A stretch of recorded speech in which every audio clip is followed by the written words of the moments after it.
안녕하십니까. 이 시간에는 위대하신 우리의 선배님들의 발자취를 살펴보는 시간입니다. 협회에서 발간한 정언이라는 책입니다. 우리 선배님들의 간정집이 되겠습니다. 신앙 수기가 되겠습니다.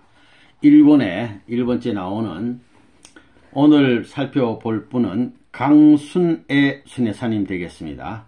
뜻길에 서서 오늘 강순애 순회사님은 양력은 1915년 5월 서울에서 출생하시고 또 1937년 이화여전, 쉽게 말하면 이화여자 대학교 유치원 사범과를 졸업하시고 이화 유치원 교사를 역임하시고 1958년 1월에 통일교에 입교하시고 9월에는 전라지구 순회사를 역임하시고 1962년 3월에는 전남지구 순회사, 또 1966년 1월에는 강원지구 순회사, 현재 미국에 거주하신다 이렇게 되어 있습니다. 참 아버님의 명령을 받들어서 순회사를 많이 하시고 현재 여기 말하는 현재라는 것은 1982년이 되겠습니다. 이 책자가 1982년 나온 책자가 되겠습니다. 뜻길에 서서 강순애 순회사님 전체 한번 읽으면 시간이 좀 하기 때문에 길기 때문에 요약해서 읽어보도록 하겠습니다. 이화여자 대학을 졸업기를 맞이하여 취직 문제를 염려하던 어느 날 밤이었다. 캄캄한 하늘에 북극성만이 빛나며 거기서 참으로 어여쁜 선녀가 흰 관을, 모자 같은 거죠, 관을 쓰고 흰 옷을 휘날리며 날라오더니 내 귀에다 염려 말라는 음성을 남기고는 사라져 버렸다. 그때는 유치원의 수가 많지 않아서 자리가 쉽게 나지 않았으므로 내가 염려할 것을 이미 하나님은 아시고 선녀를 시켜서 알려주신 것이다. 이때에 하나님이 존재하시며 무소부재하시고 인간을 사랑하시며 염려하고 계신다는 것과 또 선녀가 아름다우며 하나님의 밀사라는 것을 알게 되었다.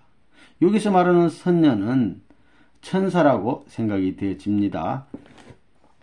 독신생활과 자선사업만을, 독신생활 혼자 살겠다는 결심했다는 겁니다. 그 당시만 해도 자선사업, 그러니까 남을 위하여 살겠다는 사업만을 모토로 목표로 하고 한경남도 유치원 선생으로 임명을 받고 서호로 갔다. 이 흥남에 서호라는 곳이 있습니다. 이제부터가 나의 산 생활이요 나의 배움을 발휘할 때이며, 배운 것은 이제 실천할 때이며 하늘이 원하시는 교육을 실천할 때라 생각하고 처음 가서부터 아이들 세수시켜주기, 손톱 깎아주기, 머리 깎아주기를 하면서 노래와 춤과 동화를 가르치고 색종이 적기도 하였다. 나도 어린이와 같이 놀고 춤추니 어린아이와 같지 않으면 천국에 못 들어간다는 말씀이 실감나서 더 기쁜 생활을 하게 되었다. 어린아이와 같이 하면 천국 못 들어가요. 이거 진짜예요. 이렇게 이제 하셨는데, 그러나 하늘이 시련을 주셨는지 23세 때 피부염으로 병원에 입원하여 치료를 받게 되었는데 주사 맞은 것이 굶었다 그죠. 농화가 되어 2번의 수술을 받게 되어 무려 6개월을 병석에서 신음하였다. 갑자기 아주 어려운 처지가 됐습니다. 이때 나의 마음은, 아까는 결혼 안 하겠다고 그랬는데 결혼해야겠다는 방향으로 전환되었어요. 그리하여 퇴원 후 친구 부부의 권유로 결혼을 하게 되었는데 결혼 생활은 나의 이상과는 달리 평탄하지 못하였다. 결혼 생활이 원만하지 못했다는 겁니다. 그들은 찰나에 나이 43세에 중병을 앓아 자리에 눕게 되니 비감과 아픔이 더하였다. 인생을 참 절망을 많이 느꼈나 봅니다. 이런 처지에 입교하자 병이 났다. 이제 통일교회를 이제 문을 두드리게 됐습니다. 그 이튿날 아침이 되어 좀 가볍게 일어나 세수하고 나니 희봉씨가 와서 수양 며느리와 모포를 허리에 싸매고 택시를 타고 용산구에 있는 청파동 교회로 갔다. 통일교에 처음으로 이제 발을 디디게 됐습니다. 현관에 들었으니 이와 동창생들의 얼굴이 나타났다. 이소담씨 우리 선배님, 최연복씨 우리 선배님, 귀한 두 분인데 전부 다 친구들이에요. 빛나는 모습이 몹시 아름다웠다. 2층에 올라가 난로가에 앉아서 유효원 협회장님의 강의를 열심히 듣기 시작하니 아픈 것을 잊게 되었다. 중병이 들었는데 아픈 거 잊고 강의 들었어. 그런 중에 역사가 일어나기 시작하여 역사가 머릿속을 청수 깨끗한 물로 싹싹 씻어내는 듯 하더니 온몸이 깨끗해지면서 구름을 타고 있는 것 같이 가볍고 기쁨이 충만해지면서 공자님이 아침에 도를 깨닫고 저녁에 죽어도 좋다신 말씀이 있습니다. 이 논어에 조문도 석가사이라는 말이 있는데 좋다고 하신 말씀을 체험할 수 있는 경지에 들어가게 되었다. 아주 신비한 체험을 하게 됐습니다. 강의가 끝나고 선생님, 이거는 문선명 선생님 말입니다. 선생님을 만나 뵈었는데 보시자마자 문과에 소질이 있는데 무슨 과를 했느냐고 물으셔서 보육과를 했다고 말씀드렸다. 선생님은 처음 배웠으나 낯익은 분 같았으며 청렴하신 분으로 보였다. 집에 갈 때는 완전히 회복된 몸으로 갔다. 강의 한 번 듣고 병이 나버렸어요. 집안 식구들은 모두 놀랬다. 그 이튿날 두 번째 날 후편 강의를 들으러 갔다. 그때가 1957년 1월 29일 나의 부활일이었다. 강의는 역사의 시발과 과정과 기초였다. 역사를 시발하신 분도 하나님이시요 역사를 이끌고 가시는 분도 하나님이시라는 것을 깨달았으니 역사도 공식에 의거해서 돌아가고 있음을 알게 되었고 인생 문제와 역사 문제가 해결되며 불안과 공포와 고민이 사라지고 기쁨이 충만하여 하늘을 구름을 타고 다니는 것 같았다. 대단한 귀한 체험을 했습니다. 그 다음에 3일째 되는 날에는 나도 모르게 유효원 협회장님의 강의에 부활됨을 감사하여 헌금을 하였다. 그리고 희봉시의 인도로 원효로에 있는 윤보살 윤청정심이라는 사람이 있는데 만났더니 이분은 좀 영통하는 분인데 통일교회의 원리를 유 선생한테 들으셨지요? 당신은 오대주 조상이 좋아서 통일교회에 왔으니 통일교회에 와서도 고생 않고 자동차만 타고 다니게 된다고 하면서 처음에는 남쪽으로 전도 나가게 된다고 하였다. 그리고 그가 가지고 있는 불경책에, 이거 불견이니까 모살이니까 문왕이 있고 문씨의 왕이 있고 유씨와 안씨, 이거 유효원 협회장, 이건 안창성 선생님이 말한 것 같아요. 유씨와 안씨의 강사 성이 나와 있음을 보고 놀랬다.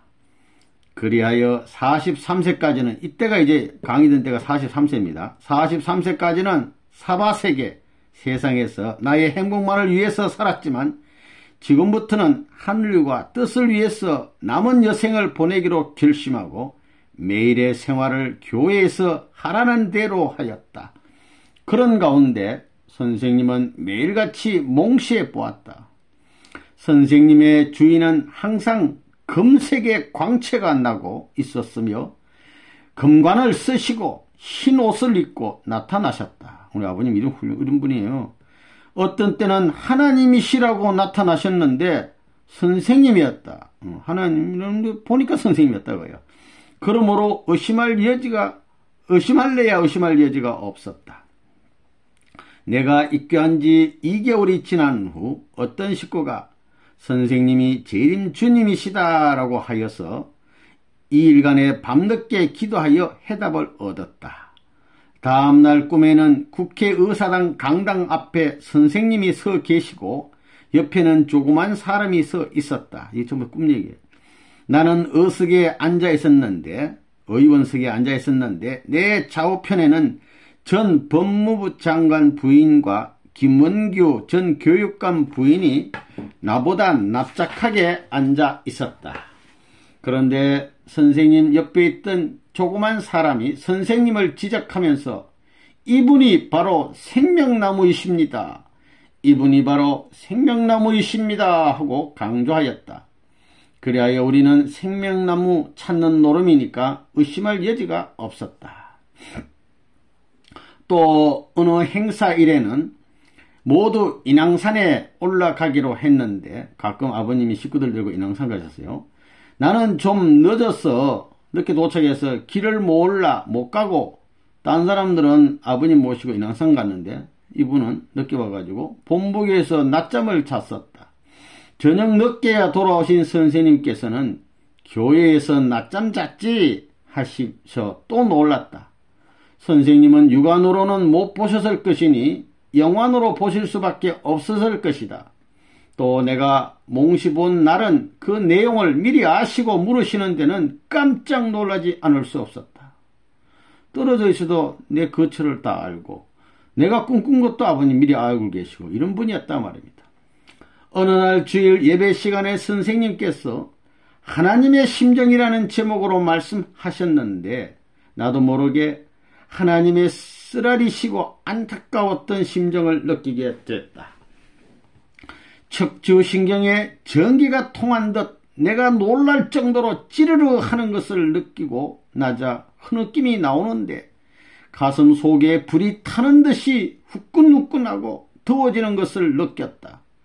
그리하여 통일교에 가면 전기가 온다는 등 불이 온다는 등 해서 무엇을 말하나 하였다가 내가 경험하고 나니 하나님과 심정일체가 되면 기적같은 일들이 일어난다는 것을 체험했다. 성령 체험을 하신 거예요. 그런 후로는 더욱더 인간적 신앙생활을 떠나 직접 하늘과 통하는 것을 느끼게 되니 사생활은 소홀히 생각되고 하늘에 대한 심정이 간절해져 더욱 뜻생활에 도취되어 기도생활을 열심히 하고 성별생활까지 하게 되었다. 남편과 성별생활.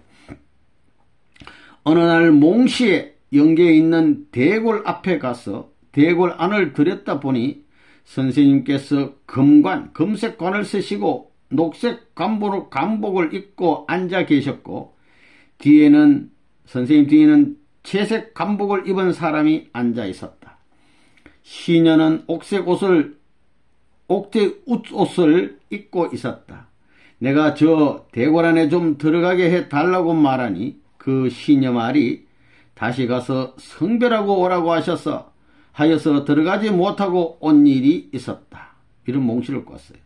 이 몽시를 선생님께 이야기하니 그러한 몽시는 아무한테나 말하지 말라고 하셔서 나는 또 기도로 해결하기 위해 기도를 하고 잠을 자는데 몽시의 음성이 들려오기를 너는 하늘의 딸이니 혼자 있으라 하여서 곧 깨달았다.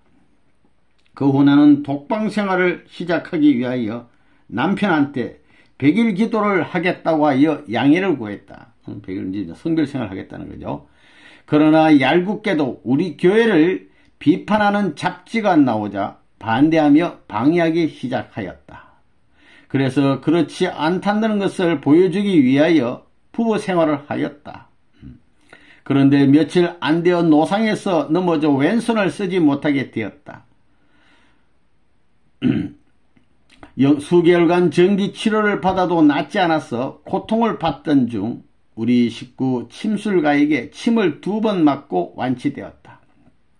나는 이제 세상적으로 살면 안 되겠다는 것을 느꼈다. 그러나 날이 갈수록 남편은 이해를 못하고 나를 죽이겠다고까지 하여 나는 공포에 사로잡혀 도저히 동거 생활을 할 수가 없었다. 그러던 차에 다행히 일본에 갈 수 있는 기회가 생겼다. 뜻길에 서서 1960년 5월 29일 새벽 5시에 집에서 나와 선생님께 인사를 올리니 염려 말고 하늘에 맡기고 가라고 하시며 머지않아 자유로이 왕래할 날이 올 거야.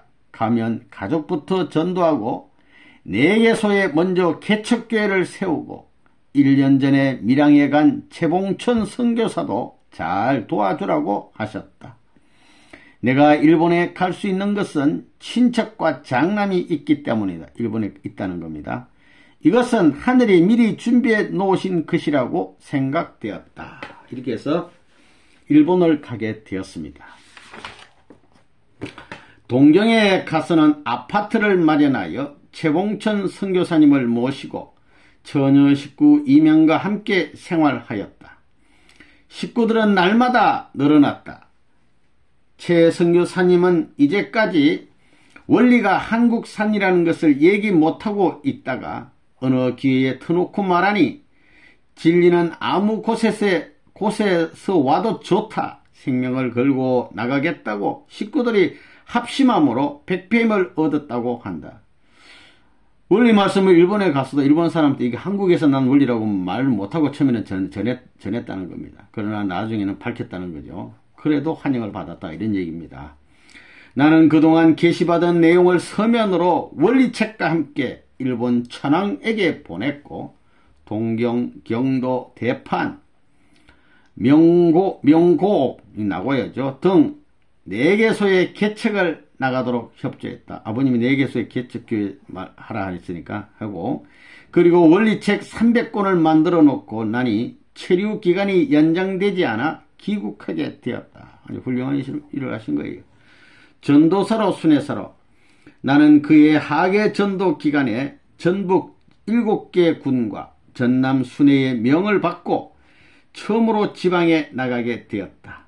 선생님께 인사드리러 갔더니 어머님께서 선생님 땀 닦으시던 손수건을 주셔서 그 뜻을 깨닫고 금산으로 출발하였다. 교회 위치를 모르고 헤매게 되어 트렁크를 지게에 지우고 찾아다녔다. 금산교회 인도자는 이리교회 출신인 김술래 씨였는데 냉방에서 먹을 것도 없이 주일 학교만 운영하고 있었다. 개척자의 수고를 여실히 엿보고 같이 울었다. 아이들과 예배를 보고 다음날 나오는데 발걸음이 떨어지지 않았다. 무주와 장수를 거쳐 지난해 오니 여기는 홍광철 교회장님이 세운 여자 청년 몇 명이 믿음직하게 보였다. 이런 참 지방 순회 일을 하시다가 한 번은 선생님이 전주로 가시는 차에 곡성지역장과 같이 모시고 가게 되었다. 200여리를 선생님과 같이 가는 기쁨과 감사함에 나는 어린애에 같이 되었다. 전주가 가까워졌을 때 황 지구장이 오토바이로 심리점 마중 나왔다. 이때 선생님께서 순애 오토바이 하나 사줄까 하셨다. 전주에 도착해서 선생님이 운전사에게 2,000원을 팁으로 주시니 놀란 표정이었다. 다음 1962년 6월 4일에는 70 이상의 성원식이 청파동 본부교회에서 있었는데 성원식에 참석하여 축문을 읽게 되었는데 엄숙한 자리인지라 엄성이 떨렸고 축문을 쥐고 있는 손까지 떨려서 부끄러울 정도였다. 귀한 일을 하셨어요. 70 이상 성원식 때 축문을 읽으신 분이에요. 1962년 12월 29일은 효진 씨가 탄생한 날이다. 나는 전남에서 이 전보를 받고 너무나 감격하여 울면서 뛰었다. 펄쩍펄쩍 뛰었다는 거예요. 경축의 전문을 올리고 축하한다고 경사스런 봉헌식에 참석하여 우유와 미역국을 먹고 이날을 축하하였다. 1963년 7월 24일에는 124상의 성혼식 때는 김순아 씨와 같이 준비위원이 되어서 신랑 신부 248명의 예복과 이부자리까지 준비하느라고 바빴다. 예복과 면사포는 대중소로 구별하여 몇 번이고 확인하여 놓았다.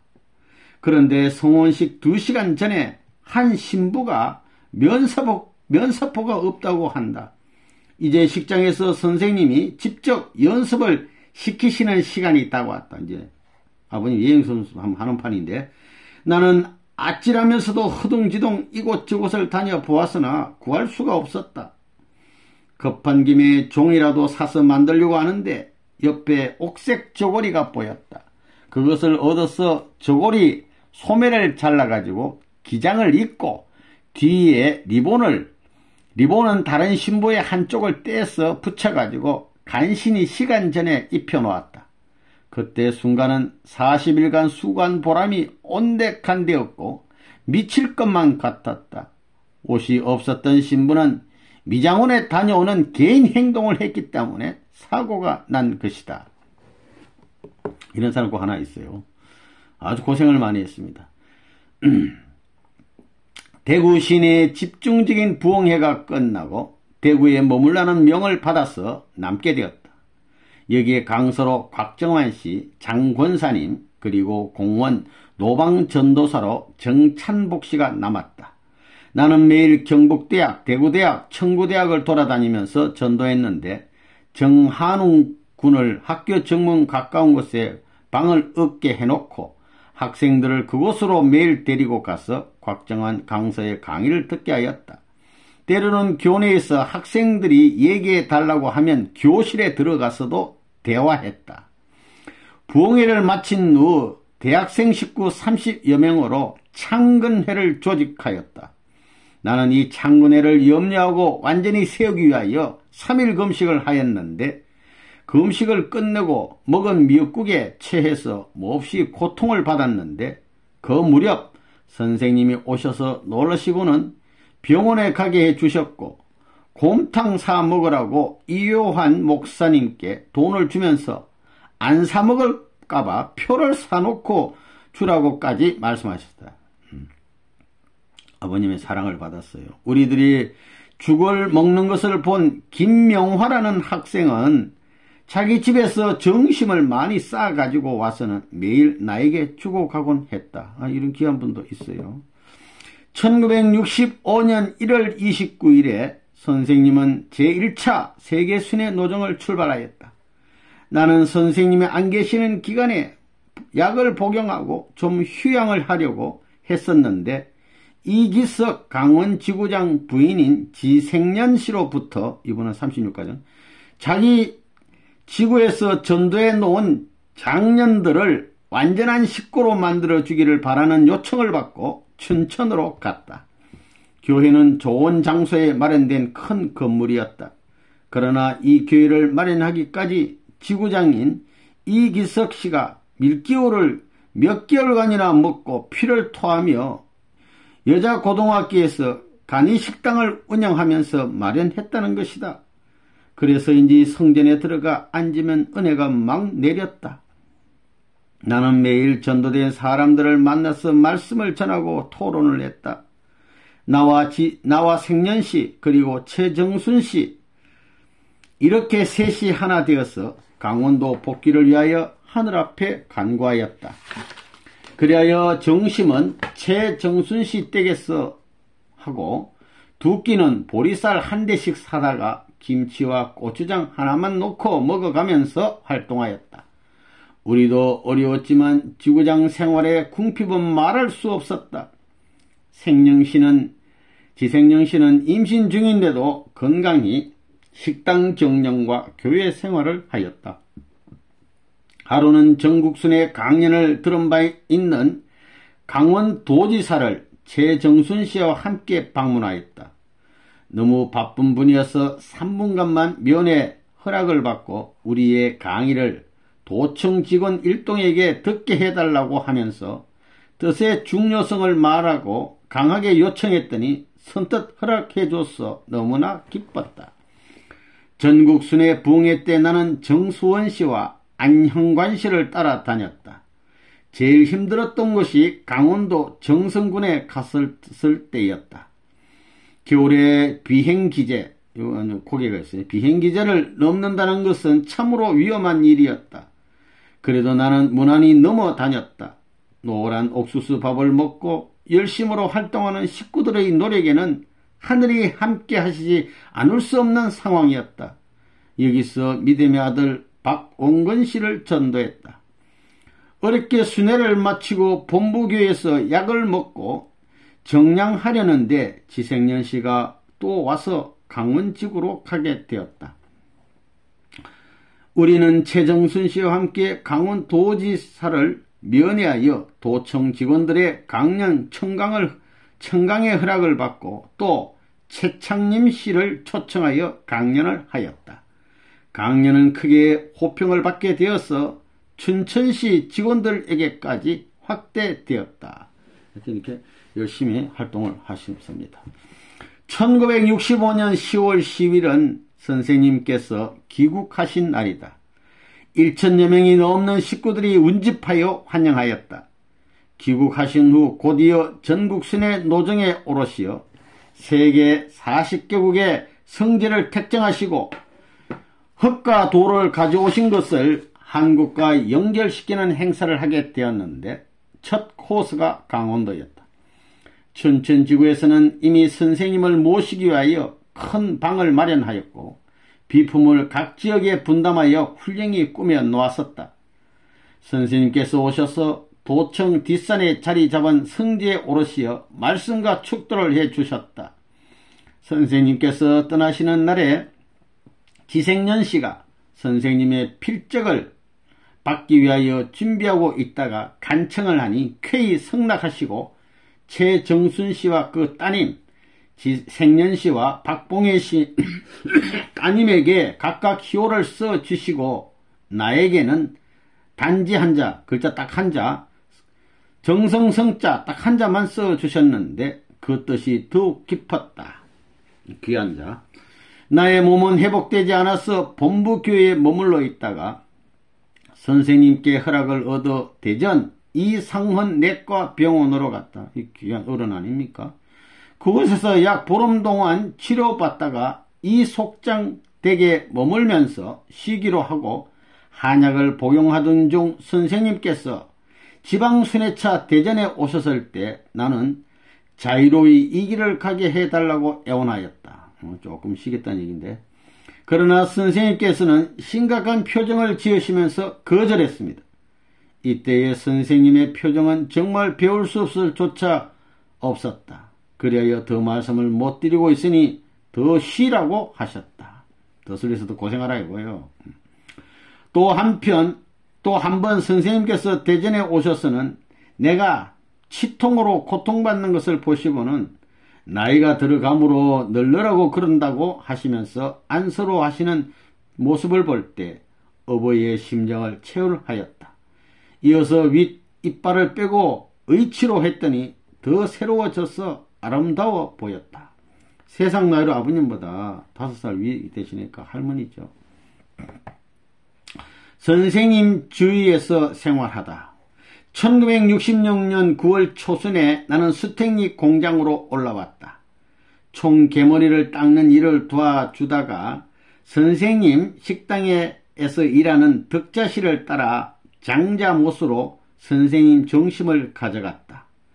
밤에는 옹기종기 모여 앉아 얘기했는데 선생님께서 순애 소원이 무엇이냐고 내게 물으셨다. 나는 나도 모르게 몸이 약해서 뜻일 하는데 지장이 많으므로 건강이 제일 소원이에요 하고 말씀드렸더니 여기서 생활하면 건강해질 테니 여기 있으라고 하셨다. 나는 너무도 불의한 일이라 당황하였다. 그러나 어머니께서도 여기서 생활하라고 하셔서 죄송하지만 대답을 하였다. 나는 곧 준비해 올 것을 생각하기 시작했다. 나의 마음은 걷잡을 수 없이 기뻤다. 밤이 깊었을 때 선생님과 효진 씨는 천막으로 들어가시고 남은 사람들은 노숙을 하였다. 나는 매일같이 자연 속에서 낮에는 선생님을 뵙고 애기님들을 모시고 생활하며 밤에는 고요한 세계에서 신선한 나라를 보내게 되어 병도 다 낫게 되었고 건강이 차차 회복되어 갔다. 어느 날 선생님께서는 지구장 회의를 장자못에서 하기로 하시고는 일찍부터 오셔서 투망으로 고기를 밤까지 잡으시니 한 파케스가 되었다. 그리고 인삼과 잉어를 사오게 하셔서 잉어는 고아서 인삼을 가루로 하여 놓게 하시고 생선은 매운탕을 하게 하셔서 잔치를 벌이셨다. 또 누군가가 산탄총으로 물비둘기와 꿩을 잡아와서 밤에는 틀을 뜯고 장작불에 구워서 소금을 찍어 먹으니 별미였다. 나는 겨울이 되어서 장자 못새 노란집으로 옮겼다가 불편하여 공장 뒤에다 전세로 방을 하나 얻어서 생활하던 중 선생님의 식사를 마련하는 식당을 책임지게 되었다. 나는 여자 청년 식구 한 명을 데리고 있는 정성과 머리를 다 짜서 선생님께 식사를 해 올렸다. 점심 식사 후에는 매일 계피, 팥, 찹쌀 경단을 해드렸는데 맛있게 잡수셨다. 1967년 2월 중순부터 수택리 제2공장을 정축하게 되어 선생님은 매일 6시경에 오셨다. 그리고 밤 11시까지 계시다가 가셨다. 나는 있는 정성을 다하여 진지를 올리고는 진지를 다 잡수신 날에는 상을 들고 나와서 뛰면서 기뻐하였다. 수택리의 선생님 방은 초가집에 있었지만 그 후 조그마한 기와집으로 옮기셨다. 1968년 2월 5일에는 선생님께서 하사하신 공로상을 받게 되어 참으로 기뻤다. 며칠 후에 김원필 선생께서 놀랬다고 하시면서 강순애 씨는 선생님께서 직접 추천하셨다고 하셔서 더욱 놀라고 죄송하였다. 선생님께서는 여름에는 청평에 많이 가 계셨으므로 나는 수택리에서 부식 조달에 열심이었다. 청평에서 선생님은 열심히 고기를 낚으시기도 하고 방울낚시로 잉어도 낚으시면서 깊은 생각을 하셨다. 달밤에는 늦도록 낚시질을 하며 자연의 향취에 젖으시기도 하셨다. 어머님과 효진님은 옆에서 재미있게 해드리기도 하시며 식사를 대하실 때에는 소박한 찬이지만 맛있게 잡수시고는 잘 먹었다고 하시면 참으로 기뻤다. 한두 차례는 홍수 때문에 텐트를 몇 번씩 옮기기도 했다. 나는 뜻이 아니면 이 생활은 도저히 맛볼 수 없는 것이라고 늘 생각하며 감사하고 황공할 뿐이었다. 1971년 5월 27일에 선생님께서는 돌연히 협회장과 각 부장을 청평에 보내시고 나에게도 청평에 가라고 하셔서 미니버스에 간단히 준비하고 출발하여 도착하자 김준구 씨 댁에서 점심 준비를 해 가지고 선생님이 계신 천막으로 배를 타고 갔다. 선생님이 천막을 쳐 놓으신 곳만 한 3평 되는데 만 땅이고 나머지는 물가의 산이었다. 이 산을 선생님께서 맨 처음으로 꽃갱이질을 하시고 다음에는 부장들이 시작하였다. 약 일주일간 작업을 하고 나서 건설단을 조직하여 36명이 오게 되었다.